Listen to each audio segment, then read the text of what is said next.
पूरे देश का ध्यान इस वक्त या तो महाराष्ट्र की राजनीति पर लगा है। हाल में हुए राष्ट्रपति चुनाव खासे चर्चा का विषय रहे और अब सबका ध्यान इस ओर भी है कि उपराष्ट्रपति चुनाव में क्या होने वाला है। इस सब के बीच में उत्तर प्रदेश की सियासत में जो कुछ चल रहा है उसे नहीं भूलना चाहिए। उत्तर प्रदेश वो जगह है जहां पर सभी राजनीतिक दलों का ध्यान लगा हुआ है और इसकी बहुत बड़ी वजह है जहां एक तरफ मायावती अपनी खोई हुई जमीन को तलाशने की कोशिश कर रही हैं। समाजवादी पार्टी विधानसभा चुनाव में उन्हें जो रिस्पॉन्स मिला है वोटर्स का उसको संभालना चाहती है। अखिलेश यादव अंदरूनी फूट से जूझ रहे हैं तो अपने वोट बैंक को बरकरार रखना चाहते हैं। इस सब का फायदा लेना चाहती है बीजेपी और बीजेपी इस मौके को गंवाना नहीं चाहती है। हर छोटे बड़े कदम पर बीजेपी नजर रख रही है। ब्लॉक स्तर पर, बूथ स्तर पर तैयारी कर रही है। इसके बारे में एक डिटेल्ड रिपोर्ट हमने आपको ऑलरेडी दिखाई है। बहरहाल इस रिपोर्ट का मकसद है आपको यह बताना कि किस तरीके से दलित राजनीति इस वक्त उत्तर प्रदेश की सियासत के केंद्र में है। आपने देखा दिनेश खटिक जो कि मंत्री हैं योगी मंत्रिमंडल में, उनकी नाराजगी के बाद कैसे सियासी हलचल शुरू हो गई थी।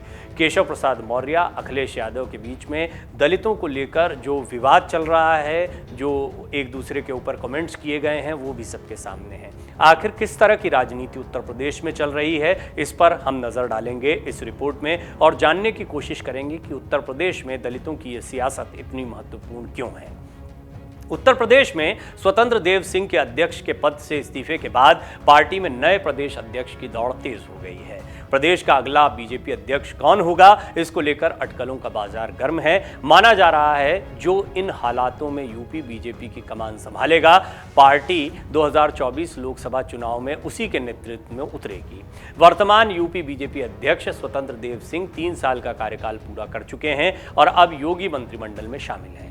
स्वतंत्र देव सिंह के मंत्री बनने के 4 महीने बाद भी बीजेपी अगला प्रदेश अध्यक्ष तय नहीं कर पा रही है। इसके पीछे यह कारण माना जा रहा है कि पार्टी ब्राह्मण या ओबीसी चेहरे के साथ जाने के अपने सभी विकल्पों को तौल रही है। ब्राह्मण मतदाता या ब्राह्मण चेहरे भी बीजेपी के लिए बहुत महत्वपूर्ण हैं, लेकिन इस बार बीजेपी ने दलित वोटों की कीमत को समझा है, ताकत को समझा है। मायावती से लड़ना है, अखिलेश यादव के खिलाफ और मजबूत होना है तो बहुत ज़रूरी है कि ज़्यादा से ज़्यादा दलित वोटों को अपने साथ लाया जाए। राष्ट्रपति चुनाव इसकी एक बानगी है।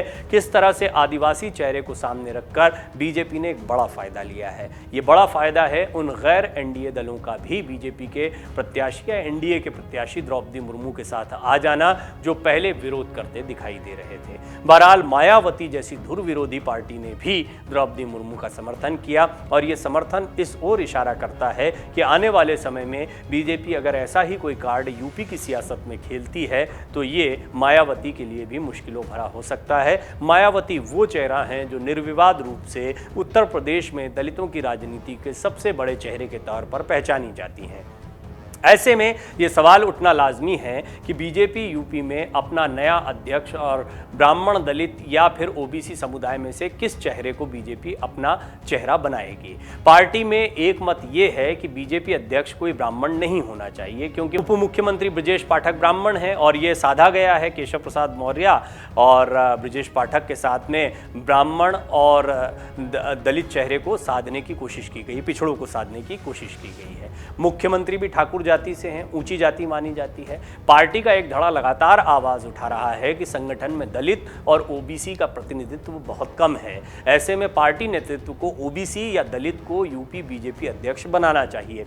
बीजेपी प्रदेश अध्यक्ष की दौड़ में पूर्व उप मुख्यमंत्री, केंद्रीय मंत्री, पिछड़ा वर्ग और ब्राह्मण समेत कई चेहरे शामिल हैं। इनके बारे में डिटेल में हम आपको इस रिपोर्ट में बताने जा रहे हैं, लेकिन सबसे आगे कोई दलित चेहरा ही दिखाई पड़ता है।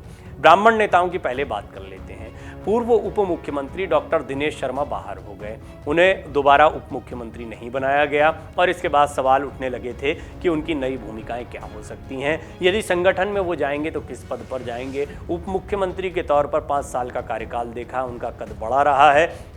इसी तरह मथुरा से विधायक और पूर्व ऊर्जा मंत्री श्रीकांत शर्मा का नाम भी, उनकी जीत भी अच्छी जीत रही, हालांकि बहुत मुश्किल मानी जा रही थी। जिस वक्त मैं भी गया था सत्ता का संग्राम की यात्रा लेकर मथुरा, तो ऐसा लग रहा था कि एक एंटी इनकम्बेंसी का भाव सामने आ सकता है, लेकिन श्रीकांत शर्मा ने अपनी सीट को बचा लिया था और इसके बाद में ये कयास लगने लगे थे कि वो दोबारा मंत्रिमंडल में शामिल होंगे, लेकिन वो मंत्रिमंडल में नहीं लिए गए हैं। तो उनकी क्या भूमिका होगी ये भी देखना बहुत महत्वपूर्ण रहेगा। वो भी एक ब्राह्मण चेहरा है। कन्नौज कन्नौज के सांसद और प्रदेश महामंत्री सुब्रत पाठक, अलीगढ़ के सांसद सतीश गौतम, नोएडा के सांसद डॉक्टर महेश शर्मा, और क्योंकि ये भी बहुत लंबे समय से बाहर है, महेश शर्मा केंद्र में मंत्री रह चुके हैं, लेकिन दूसरे कार्यकाल में मोदी जी के उनको कोई जगह नहीं दी गई और इसके बाद में डॉक्टर महेश शर्मा एक तरीके से आजकल हाशिए में दिखाई देते हैं। क्या होगा, क्या उनकी भूमिकाएं होंगी, इसको लेकर लगातार सवाल उठते रहे हैं। वहीं प्रदेश उपाध्यक्ष विजय बहादुर पाठक ऐसे दावेदार हैं जो ब्राह्मण चेहरे के तौर पर देखे जाते हैं,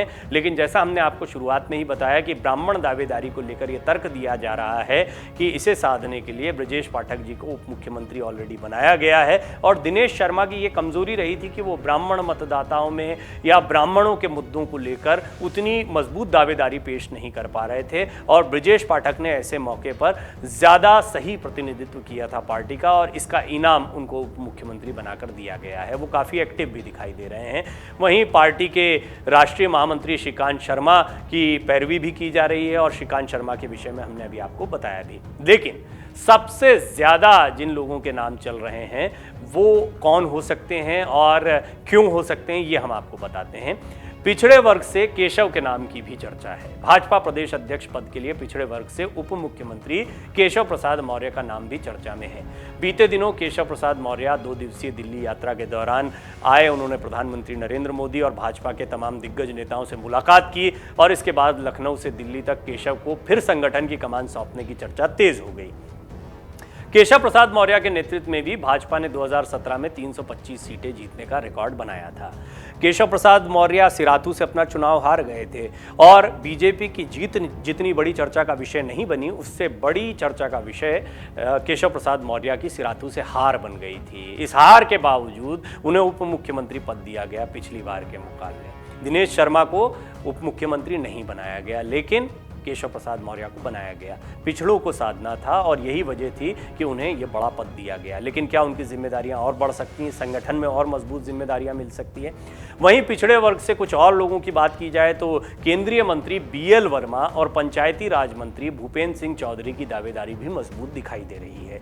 दलित वर्ग में पूर्व केंद्रीय मंत्री और इटावा के सांसद रामशंकर कठेरिया भी दौड़ में आगे दिखाई पड़ते हैं। पार्टी के एक पूर्व राष्ट्रीय पदाधिकारी और RSS प्रचारक उनकी पैरवी कर रहे हैं, ऐसी खबरें सूत्रों से आ रही हैं। प्रदेश महामंत्री अश्विनी त्यागी, अमरपाल मौर्य, ऐसे कई नाम हैं जो दावेदार दिखाई देते हैं। OBC उम्मीदवार की दावेदारी मजबूत क्यों है, इस समीकरण को समझना जरूरी है। स्वतंत्र देव सिंह जो अभी तक कमान संभाल रहे थे, कुर्मी जाति से आते हैं, इसलिए माना जा रहा है कि पार्टी किसी दलित या OBC से ही किसी को अगला प्रदेश अध्यक्ष बना सकती है। इस तरह की बातें भी सामने आ रही हैं। दूसरी तरफ पार्टी लोकसभा चुनाव को भी ध्यान में रखकर चल रही है। पिछले लोकसभा चुनाव हों या फिर हाल ही में खत्म हुए विधानसभा चुनाव, OBC ने बीजेपी का समर्थन किया था। ऐसे में पार्टी ये भी देखते हुए चलेगी कि OBC वोट बीजेपी के साथ बने रहें।